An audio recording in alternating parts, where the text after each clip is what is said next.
by completely changing the subject and thinking about cars. If you're going to buy yourself a new car, I think I know what you're going to buy. You ready for this? So picture that new car that you want in your mind, and 3, 2, 1. Right. Yeah, it wasn't quite that one, was it? And, you know, unless you're a collector, the suspension would be hard. The parts would be expensive. It wouldn't be easy to steer. There'd be no room for luggage. Just multiple reasons you're not going to want a car like that. However, when it comes to new build houses, we love to draw on our past. And I'm not saying that's any bad thing. You know, we all love historic housing, but it's very, very interesting to see this. And I'll give you another example. At BRE, they have the Prince's House. So they have a number of different experimental properties that they built. And this one was Prince Charles trying to draw some of his influence, but to update it. And when I came to visit, this is a really interesting time, because if you look on the bottom left-hand side at the windows there, and then if you look at the windows on the top right-hand side, you will see that they are different. And that's because after a year of this building being up and completed, they were swapping out the windows, taking out the less efficient ones and putting in the sash windows, sliding sash, that are bound to be less efficient. Perhaps they look more as he would like, but I just think that illustrates it, that you're going to have a lot of baggage on your back as to the sorts of houses that you've lived in. Now, this is the iPhone 1, and when I saw this, you might have heard at the time there were queues around the block. I was thinking, these people are silly. It's just a silly old phone. Why bother doing that? And then my wife, she either got a 1 or a 2, and the second that I had someone near me with a phone that I could see, oh my goodness, this is the next step forward. This is amazing. It's got the internet on the phone. It's got all these apps. And at that point, no looking back, I wanted one of these. And I put this in because that was it with Passivhaus. It makes sense. You know, if you've been with these sessions today, I've been at these workshops before. I know what has come before, and there's a lot of compelling evidence, whether it be the comfort, whether it be health, just energy efficiency. These last few weeks, we're not using any heat at all, and it's still getting really cold in the morning, and it's just that lovely feeling. You come in from outside, we've been watering some new plants, come inside, and it's just warm, and we're not using any heat source other than the sun that has been coming in through the day and recovering that heat, all of which you know about. So to give you a bit of background about me and where I came from, my background was media, but very much driven by environmental issues. And this is a picture out in China. Each of these buildings is 32 stories high. This photo was taken by Lloyd Alter from Tree Hugger. And you just look at this, and it's just a great representation of, we've got a lot of people on the planet now. And with that comes all sorts of things, whether it's waste, whether it's pollution, the ocean's in a terrible state. And actually on the homeschooling this week with my son, we've been doing the sea and talking about all the plastic that's in there and why it's in there. And you start to feel really sad, you know, how are we going to get through this? This is a cartoon that I've thrown in from all about the coronavirus, which just, it'll all be over in the past, right? Or is this a sign of how we could receive disruption on a regular basis in the future? So not a lot is happening. Maybe you're someone who's trying to do your bit. And in this presentation, I'll try and include some, not all Passivhaus, but just some of the self-build journey, some of the eco tips as well. So my starting point was setting up a website called House Planning Help. And I just wanted to log everything that I learned. My background was a radio presenter, did some work in TV as well. So I like the multimedia side of things, setting up a podcast, interviewing people. There's Harvey from the center, and just other people who built houses, green building experts, get them all on, half an hour chat. What we learn, we learn. You know, we don't have to cover everything. And that's been the case for the last few years. So alongside that, I wanted to tackle my own project, obviously. It'd be a bit silly talking about all this stuff if I didn't want to do anything myself. And so I heeded some advice that I got in the very early days. I think it came from Kevin MacLeod, first of all, but through Ted Stevens, who was the chair of one of the bodies at the time, NAXPA. And he said, well, look, there are two ways of doing it. You can either rush the research and, start the build straight away, or be, clever about this. Set yourself, say, 4 years to do it and spend 3 years getting everything sorted out so that you'll be ready to execute. And in 9 months, the house will be built. If you go the other route, you'll find, okay, you start building after a year, but you're still building 3 years later and it's double the cost.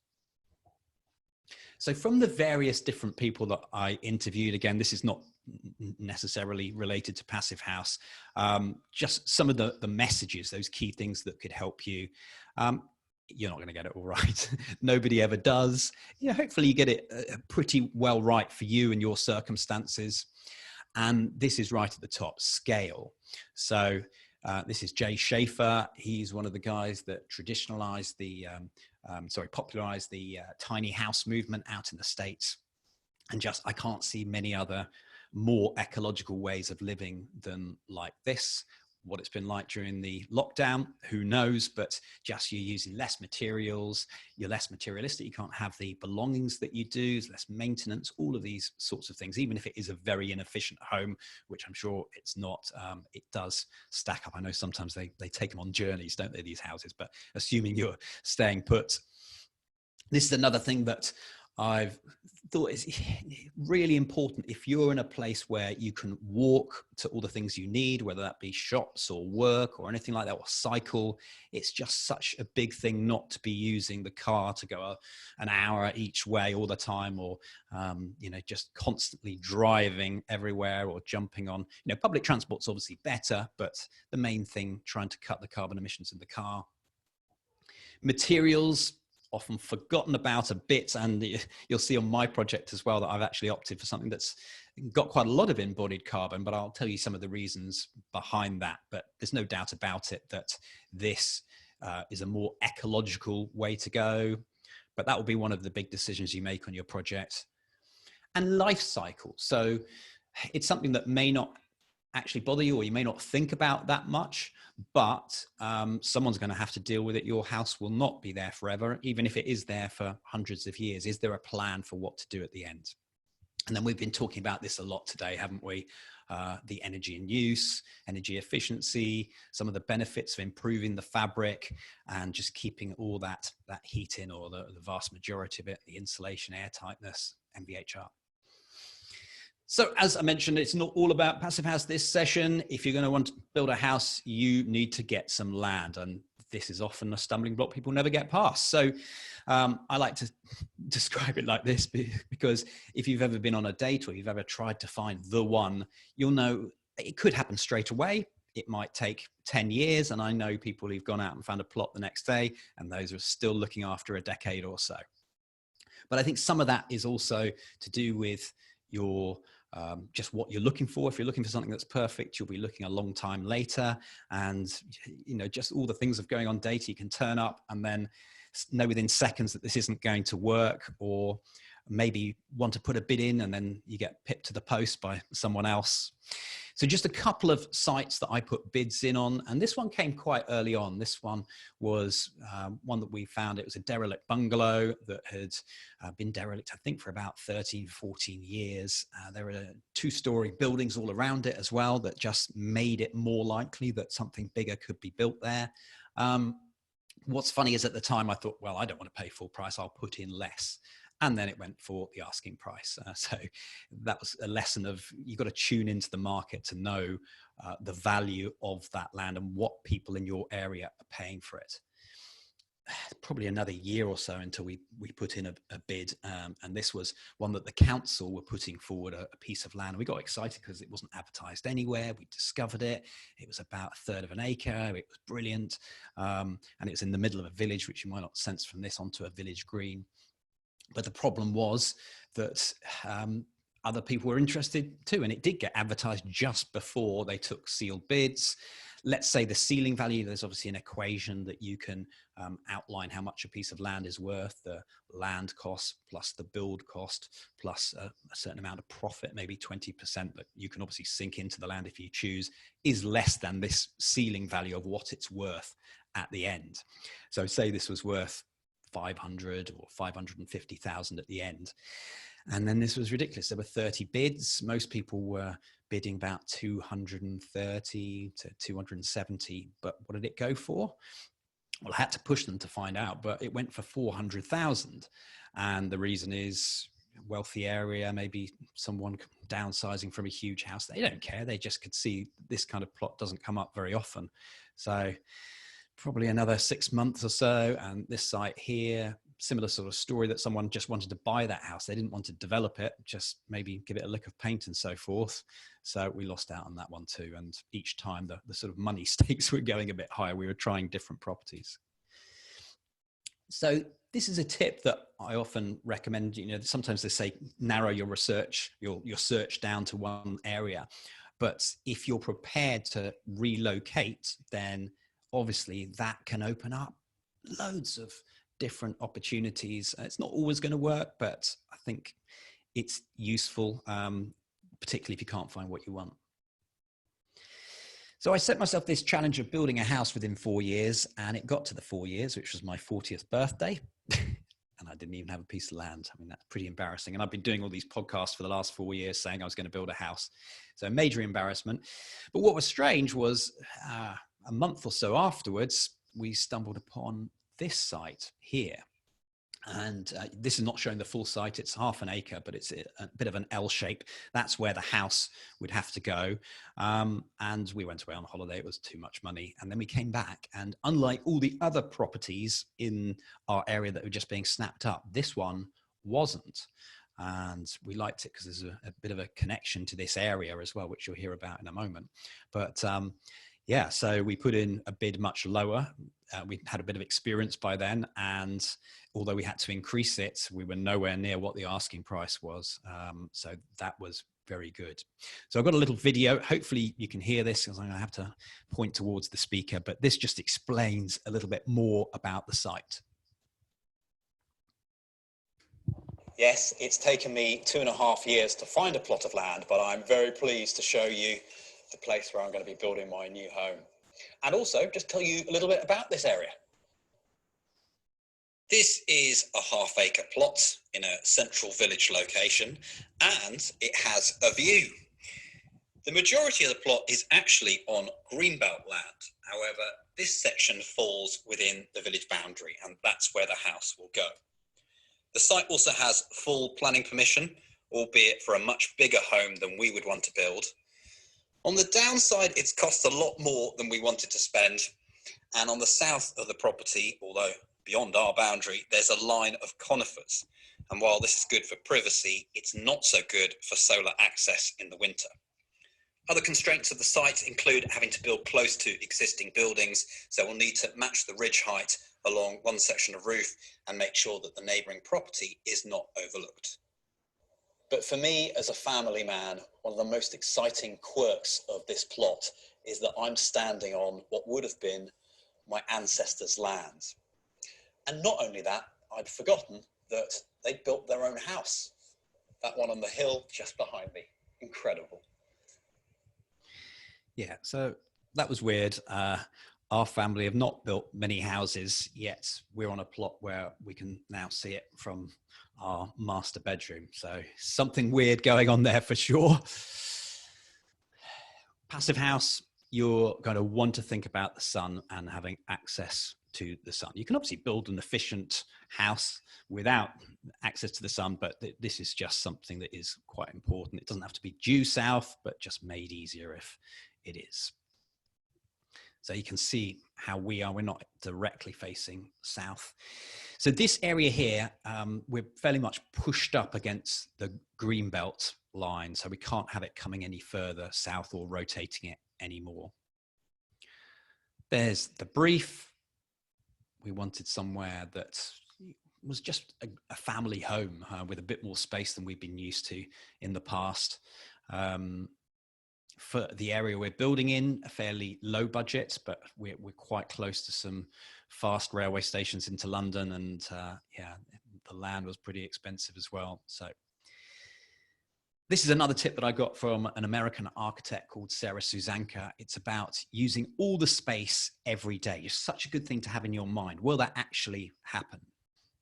And for this house, there's one room that we knew we wouldn't use as much, which is one dedicated guest room. But everything else, if we're going to have more people in the house, we have an office that can turn into a guest room. We have a snug that can turn into a guest room. We have children that can double up in the other person's bedroom, and that will turn into a guest room. So we're not having to have redundant space. And that means also maximizing some of the space that you do have around for, we've got quite a big living area, but also we've got the reverse of that, which is a small snug room, which is, I think, important if you're going to have that open plan. So I hired an architecture firm really through quite an unusual way, I suppose, in that I've been filming with the Passivhaus Trust on various different projects, and I've just been out to see loads of stuff.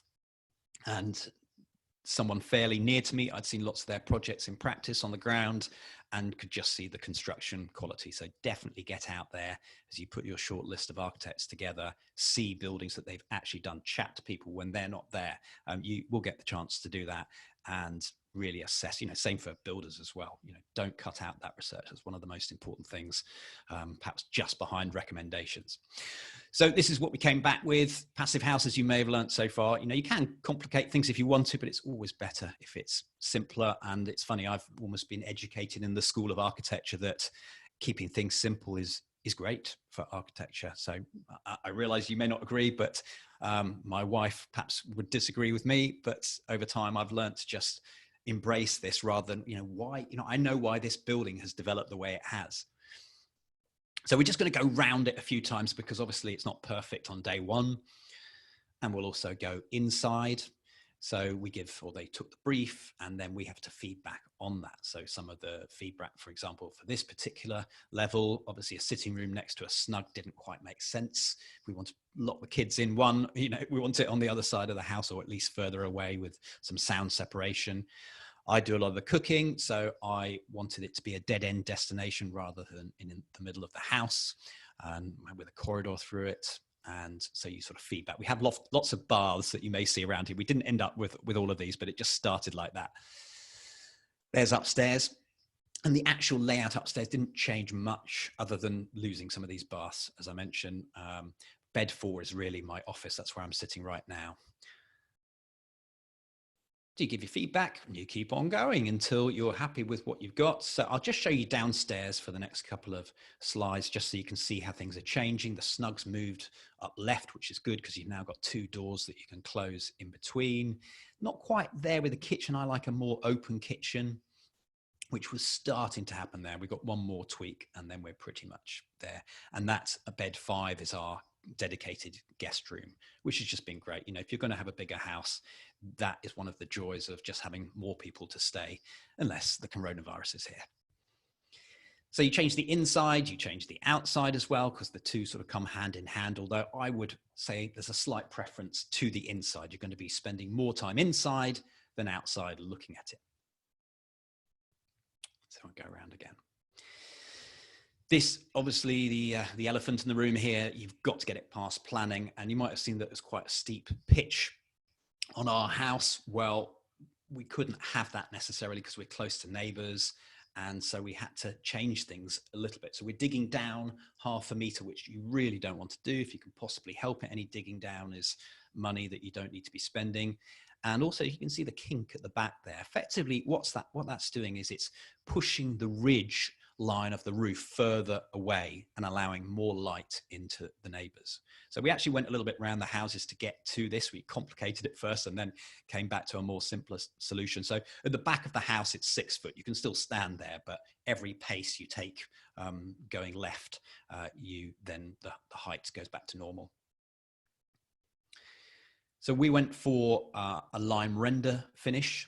We had an interesting difference of opinion that my wife wanted something old and I didn't really want something old. I wanted something that would definitely no one would mistake for being old. So we're using maybe classic materials, lime render, clay pin tiles, brick plinth, but hopefully this is all in a very modern use of it, even though you look at it and you think it is slightly traditional.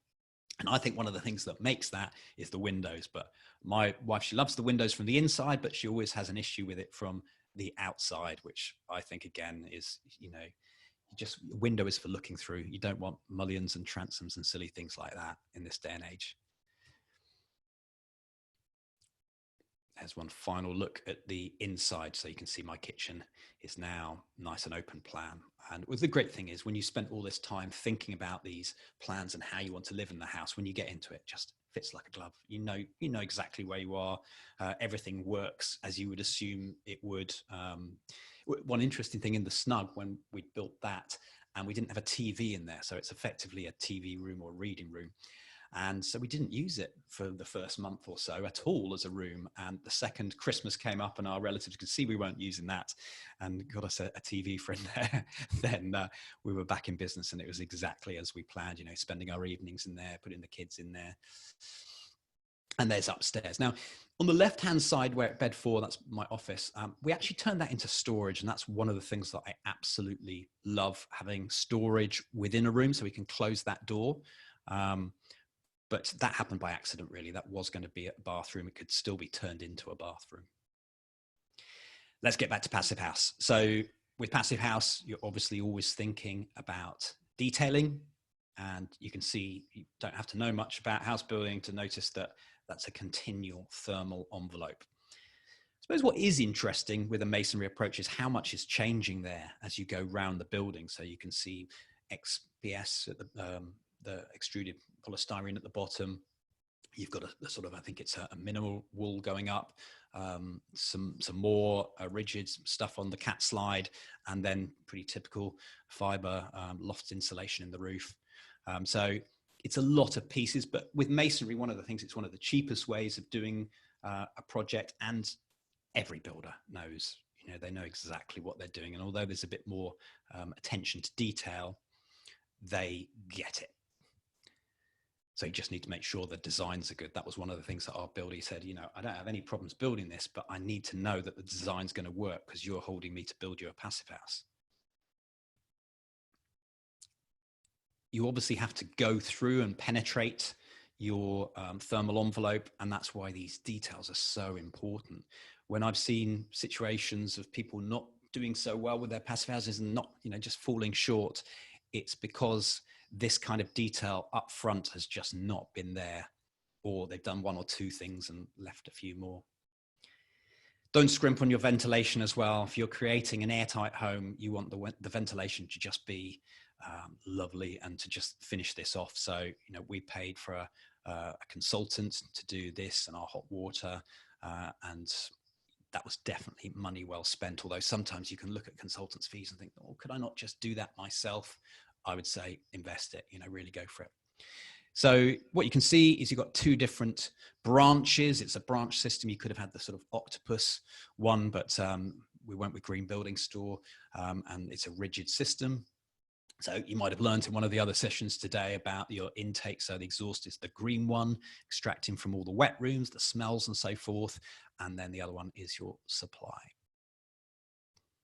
Shown that one just to give you an idea of radiators. So if you can see in bed 3 and bed 2, no radiators. We probably wouldn't have had a radiator in bed 4 either, but because it's my office, and if I ever got cold in here, it makes sense to have one in here. I mean, since I've built and being on these panel discussions before, it's interesting that the way that we've done it in here perhaps isn't the best way anymore. We still went with a gas boiler. I knew at the time that that wasn't the most ecological thing to do, but the idea was that you're only going to be using a very small amount of gas. So that's definitely, I don't think, the way to go these days. But in some of these discussions that have come up, I know Alan Budden has talked about having a panel heater. So you've got an electric panel heater that you can just carry between the rooms. So maybe that would have been a good solution for my office, just if I'd needed something up here. So I've got another clip to play you. This one is around the budget. This one, interesting. No pictures for this. So we're opening up the smaller one of the two. It's received on the 31st of October.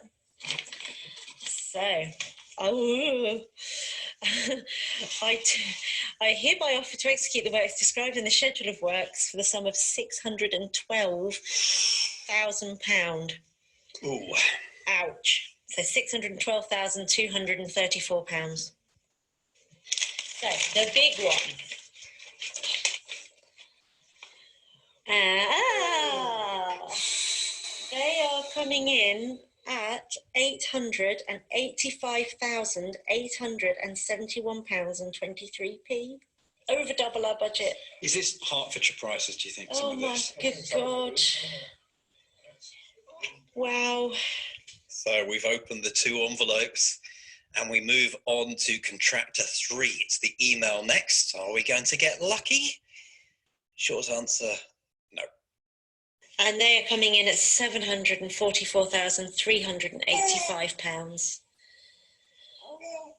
Oh, how disappointing. How disappointing, yeah, to say the least. When you're being recorded for a podcast, that's what you say, how disappointing. I think there were multiple reasons why we were over budget. Some of that was perhaps our own fault for being very ambitious and making quite a high spec. We had an interior designer, which I'd totally recommend. I think she's brought so much value to the project, but maybe we did things that we wouldn't have done if we were keeping it very simple. And, we have got a high spec in the house. It's not just that though. This was around the time of Brexit. And I think it was quite difficult to get some of the trades in, they definitely, and there were all sorts of other things that our architecture firm were based a little bit further north. And I think we're slightly different being closer to London, that the prices just do go up. Maybe we invited a couple of people to tender that we shouldn't have done, those that they were only ever wanting the job if they could get that amount of money, a silly amount of money. In other words, just, putting it in there. And then if they didn't get it at that price, then it's day's work lost. So that's quite interesting, just that range, the spread of the price there. So we did a little bit of value engineering, but we didn't want to do it all that way. So reducing the spec, for example, you could change the finish on the house, but the reason we've gone down this whole build route as well, to get nice thick lime render on it, we don't want to then really reduce it something very thin and nasty that would completely change the look. And the same with the tiles and stuff. So what we decided was we were just going to pay more. And I think in the end, we paid about 550,000. So quite a lot more. We did make, as you might have heard, it was 615 or 612 or something like that. So we made some concessions. There probably were a few other reasons. I think another silly one for us is maybe, when you're saying about the pot of money that you have, you need to specify that's for the house and, for the garage and for everything else that we're doing. And maybe we didn't do that we might have just said that's for the house, when we weren't really, a garage isn't going to cost much, is it? But it virtually costs the same amount per square meter. Well, a little bit less, but you still got to build it. So all of those sorts of things you learn on the first time. But we did. The exciting bit happened. Thank goodness we weren't building this year. And I feel very sorry for anyone that's in the middle of construction. So it's lovely. Take as many pictures as you can when you're building, because particularly if you've got a main contractor, which is the route we went down, it goes quickly. So I've actually got some video. This is part of what I do in my membership community. We produce some videos, so I can now take you on a very quick tour of the whole build. You ready? Let's go. So this was the SketchUp design. Great tool just to be able to visualize things. And that's going up on the drone, having a look at the plot. It's a very simple foundation. The main thing, I guess, was that horrible scrape of 0.5 meter, producing all sorts of spoil that we just had to take off site, really. It was horrible stuff. We did keep a load of topsoil, but I know sometimes they say to spread it out on the site, and we were just advised against doing that for all but a small amount that was left. So you can see we're well underway with a strip foundation here, some plywood shuttering, and then the concrete gets poured into that. That's the layout there.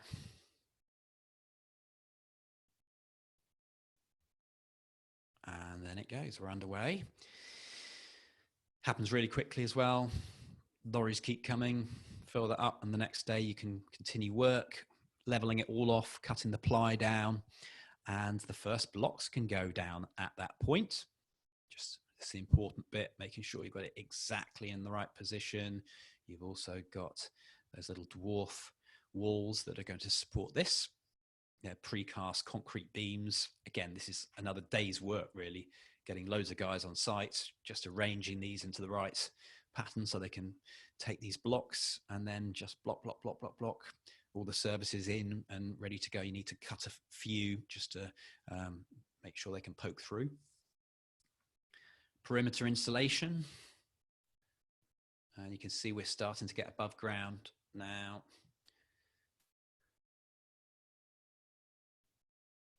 Damp-proof course will be coming in, I think, next. There it is.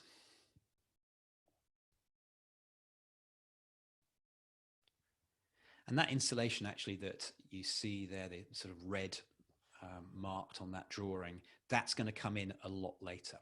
So let's have a clip with Chris now from our architecture firm.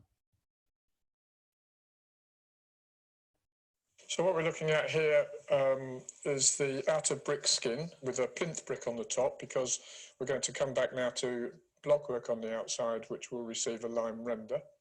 We can also see the 150mm cavity nicely filled with the earth wall insulation and the inner leaf. And what we can see here are the Teplo wall ties, which are thermally bridge-free wall ties to tie the blockwork to this blockwork, so that we make sure that the wall is nice and robust. So flying above now, almost up to the first floor.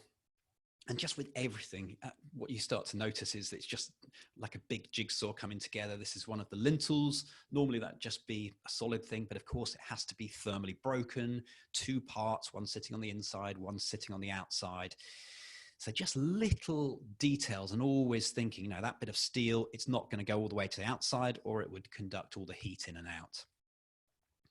You quite often see this on a passive house build using posi joist, because it just makes the ducting going through, just slip it straight in, and actually all the first fix wiring and so forth, just so easy. So you can see some of the ducting already in and just covered up, waiting for the next bits to be clipped in.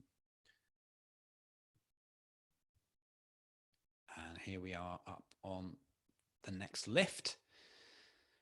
You can see a bit of the view in the background.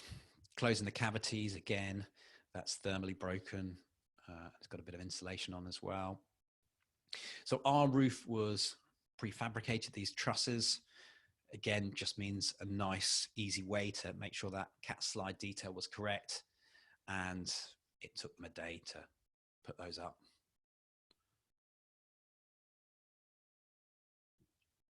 And then with masonry, with a lot of build systems, actually, this first part of getting the superstructure up just seems to happen so quickly. You think you're virtually finished.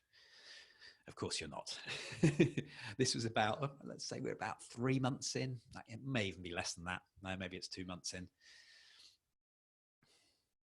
And this is just fairly standard roofing other than the cat slide detail. Just put some felt and batten. And then you are watertight. We tiled on top of ours. So just giving Kay her traditional materials there. So that's the cat slide insulating underneath, and I think it's also useful for a bit of support. There's a window going in there. And then boarding up, and then we can get doing some of the interior. We had a slight delay with the windows. I think that was maybe when there are a couple of occasions where things get caught in the middle and we didn't have the right fixings for the windows. So they're coming a bit later. So we're now going to hear about the detailing here for airtightness. We have to go through the membrane for a couple of things, really. Some surfaces will penetrate, so we will use a gasket to make sure that we get a good seal around there. And then when we put the battens up, we also use a neoprene strip on the back of the battens, so that when the screw goes through, that again forms an airtightness seal.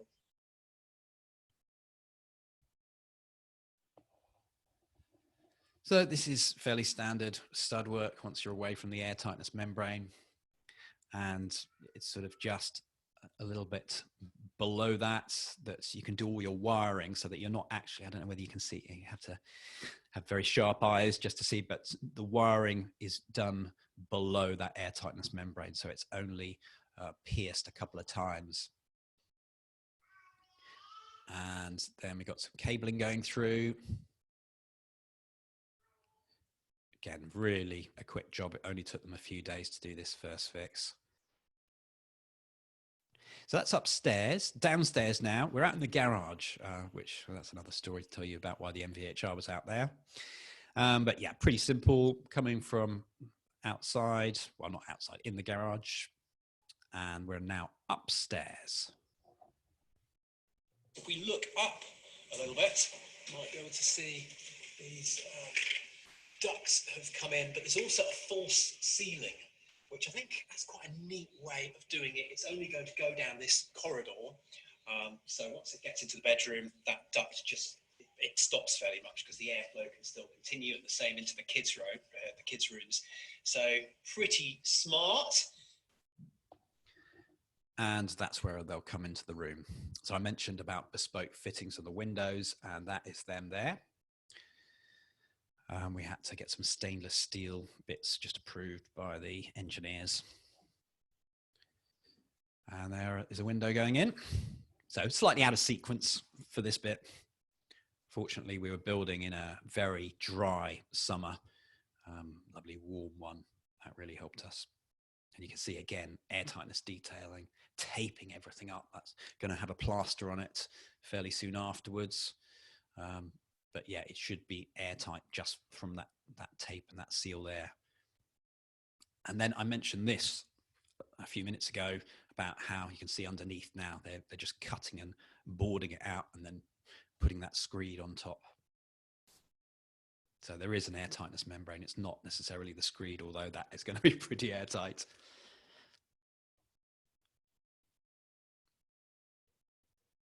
So, and there is the gypsum plaster again, very airtight,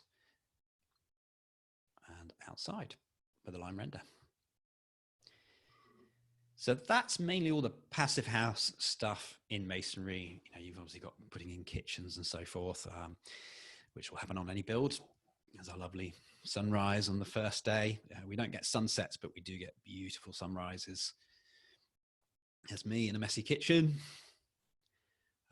We moved in, and yeah, as I say, just feels like you've lived here forever. Very, very odd. Just a couple of shots around the house. And that's my daughter's room, who I don't know whether you've heard any noises in the background, but she's obviously awake after her sleep.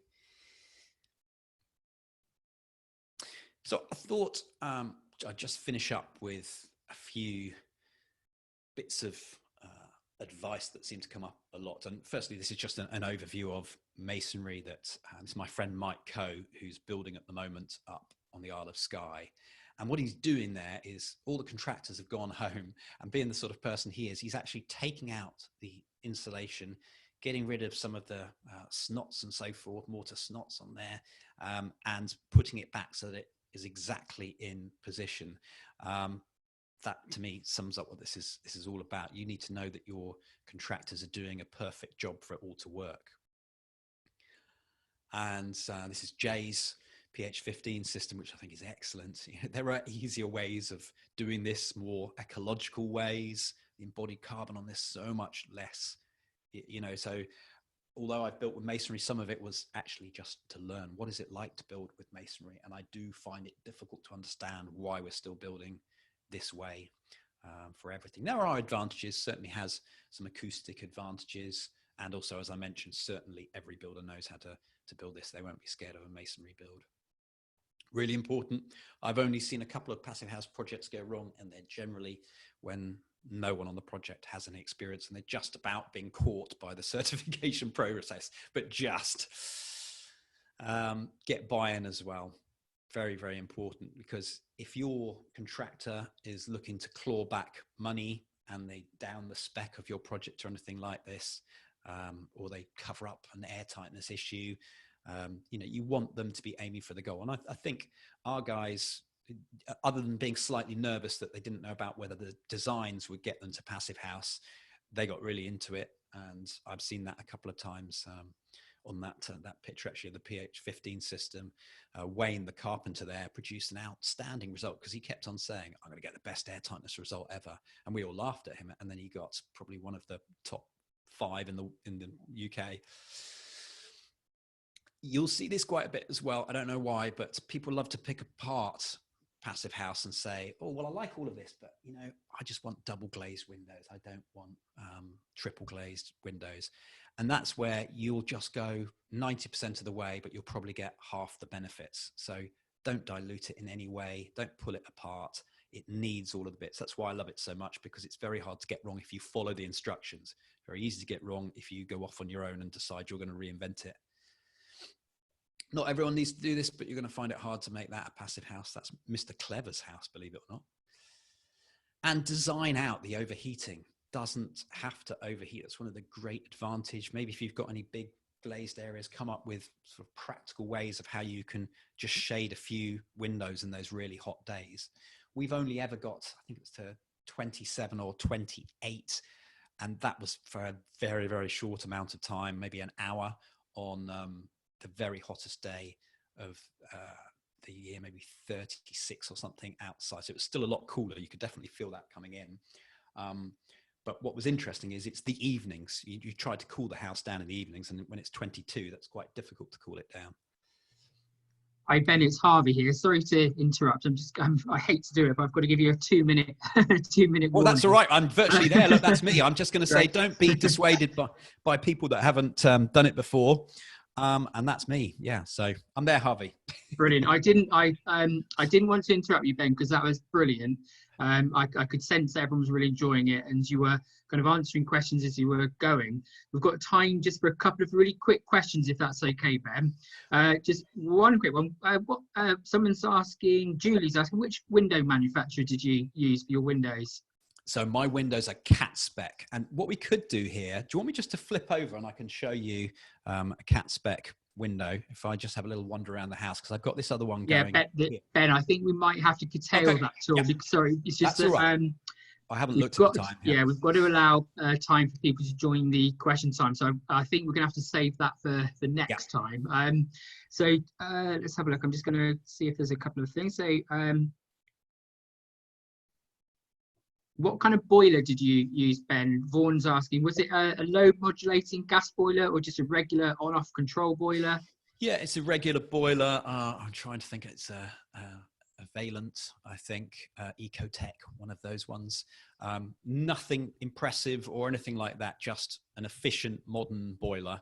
You know, as I say, at the time when we were thinking of this, it was use technologies that are tried and tested. You see, one of the difficulties with heat pumps that I've heard a few times is that how do you get them fixed when they go wrong? And they do go wrong. And some people are very, very happy to install, but it's not like finding a boiler repairman who, there are just so many out there. Great, thank you. Ben, I'm going to finish with just seeing a comment on the chat from Rich saying it was totally inspiring. I agree. I think it was a great case. I'm sorry to cut you off a bit short. It's all right. I was nearly there. It's great. However, the good news is you're going to be back with us in 15 minutes time for the question time session. So that's what we're going to do now. So we're going to leave this session. We're back on Zoom for the final session. So I hope everyone watching will have the links to join us for the question time. And Ben will be joined with the other presenters from today. The session will be hosted by myself and Chris Herring from the Passivhaus Trust. So that'll give you, Ben, and attendees the time to grab a quick coffee or a drink, and we'll see you again in 15 minutes. Thank you very much. Thanks, Harvey. Thanks, Ben.